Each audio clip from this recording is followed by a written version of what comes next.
You look at the energy markets today, and you might think the Venezuela crisis is over. The tankers are moving, the oil is flowing. The headlines tell you that the United States is successfully managing a transition. But I need you to understand that what looks like management is actually a surrender.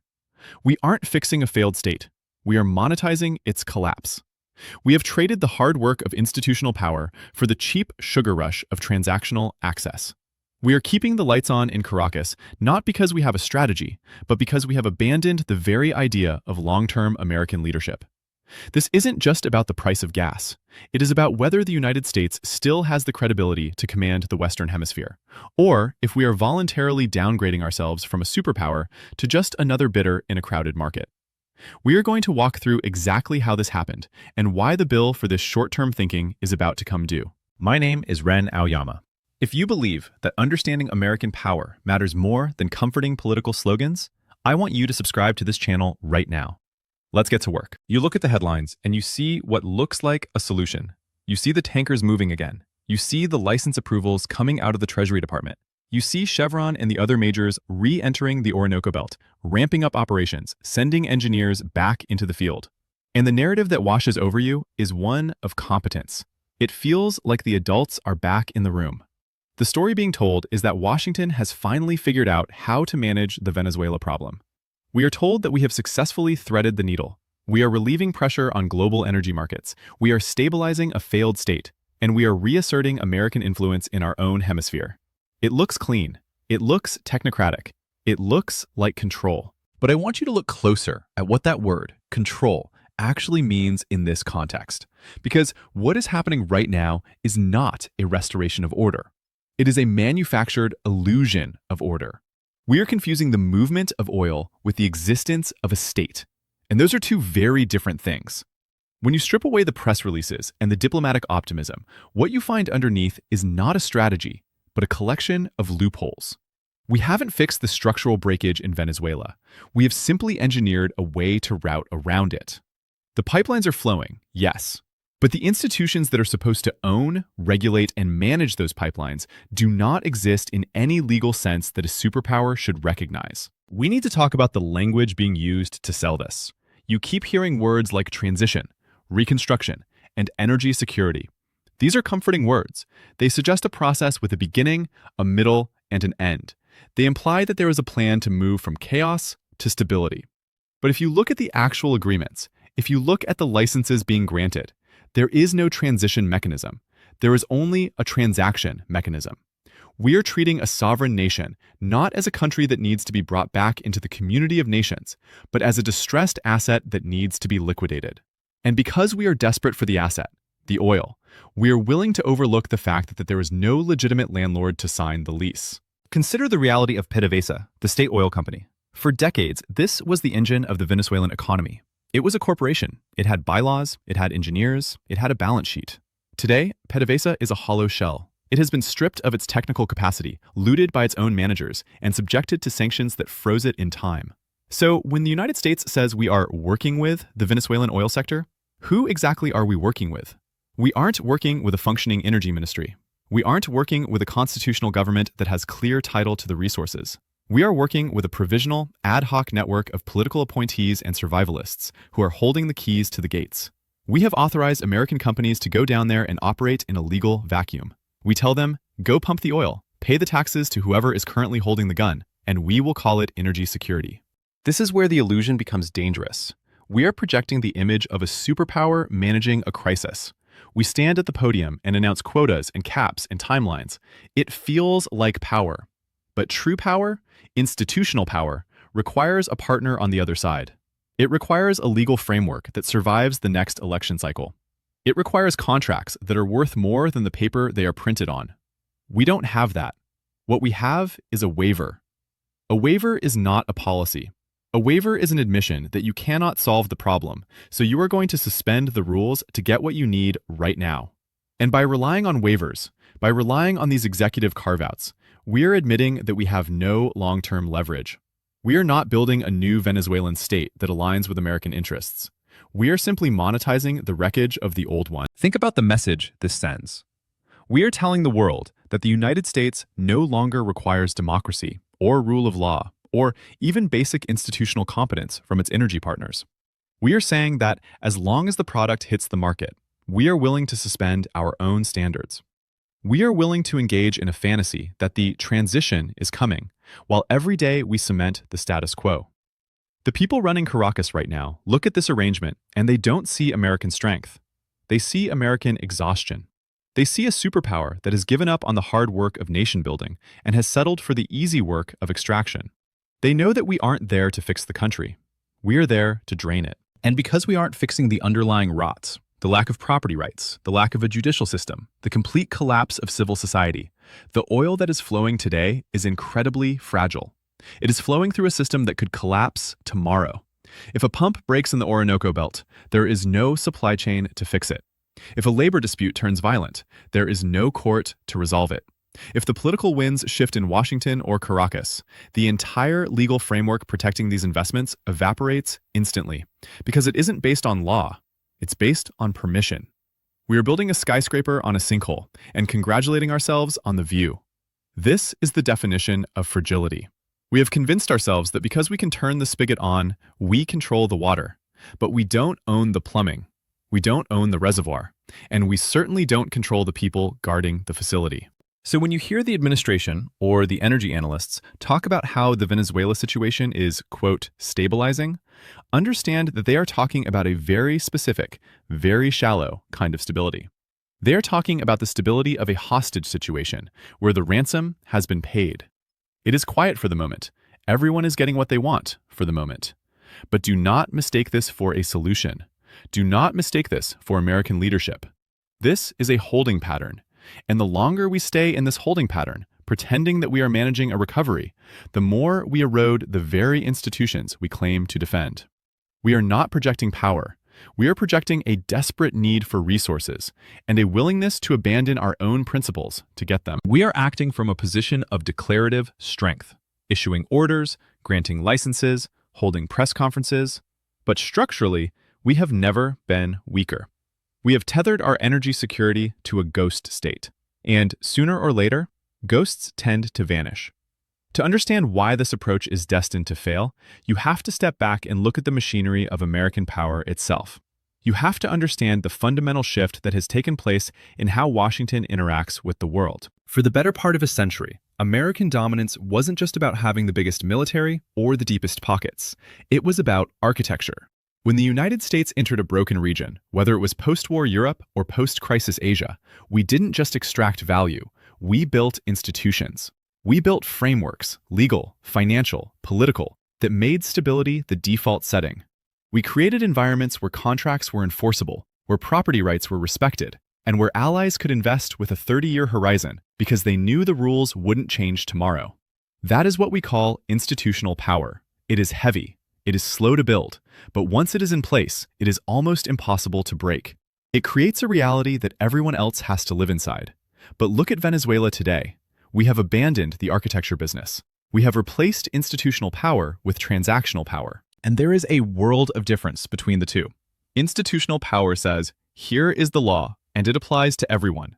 Transactional power says, here is a deal, and it applies only to you, and only for as long as I say so.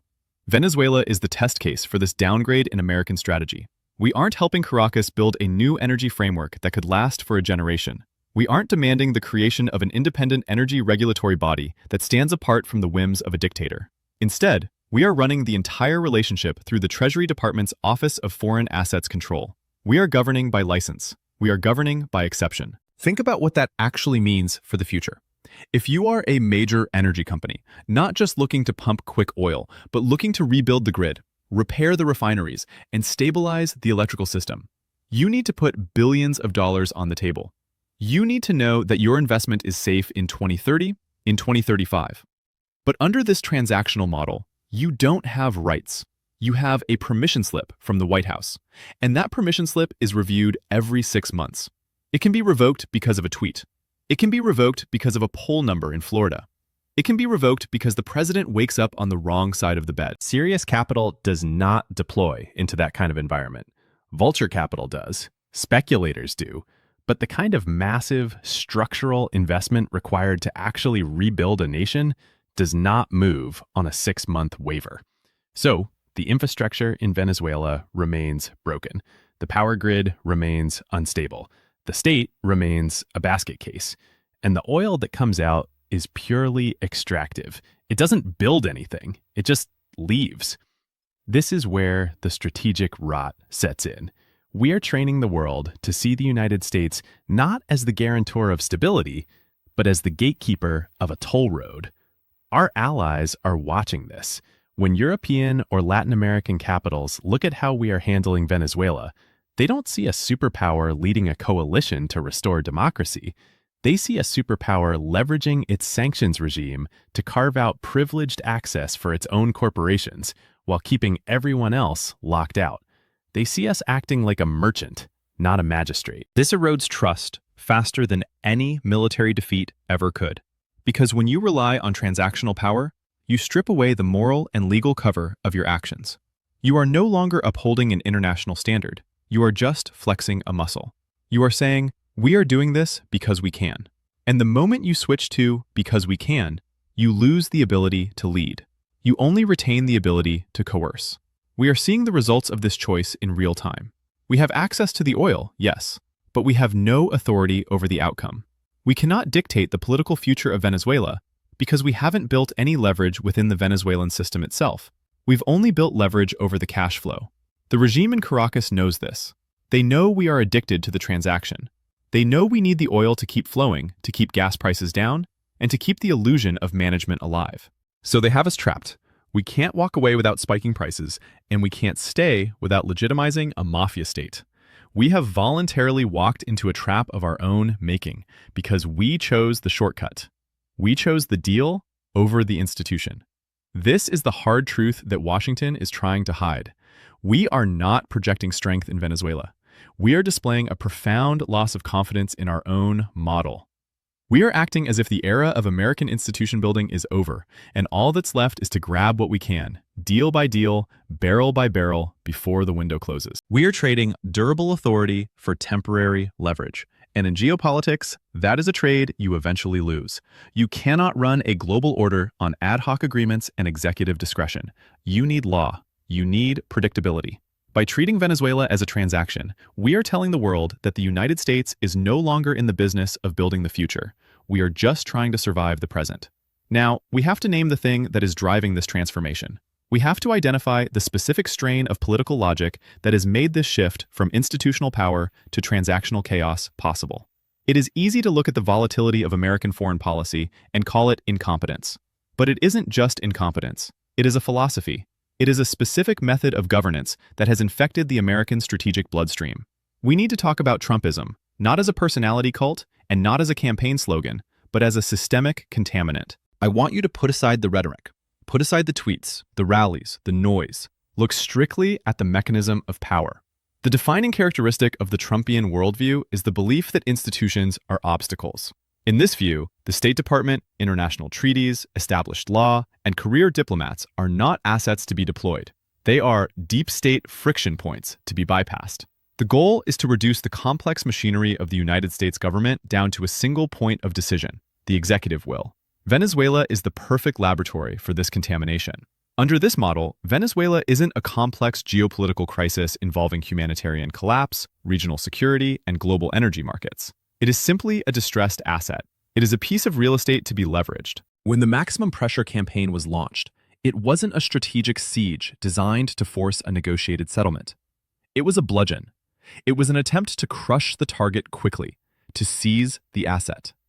When that didn't work, the policy didn't pivot to a new diplomatic framework. It simply stagnated until the priorities shifted. And now, under the guise of management, we are essentially flipping houses. We are letting the oil flow, not because we have solved the problem, but because the executive branch decided it wants the revenue. This approach treats foreign systems as things to be seized, squeezed, or sold. But here is the danger that this method ignores.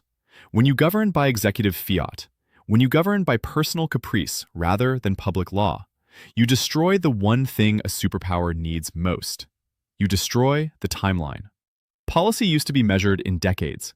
Now it is measured in news cycles. Every capital in the world, from Beijing to Moscow to Caracas, now operates with the understanding that the United States is structurally bipolar.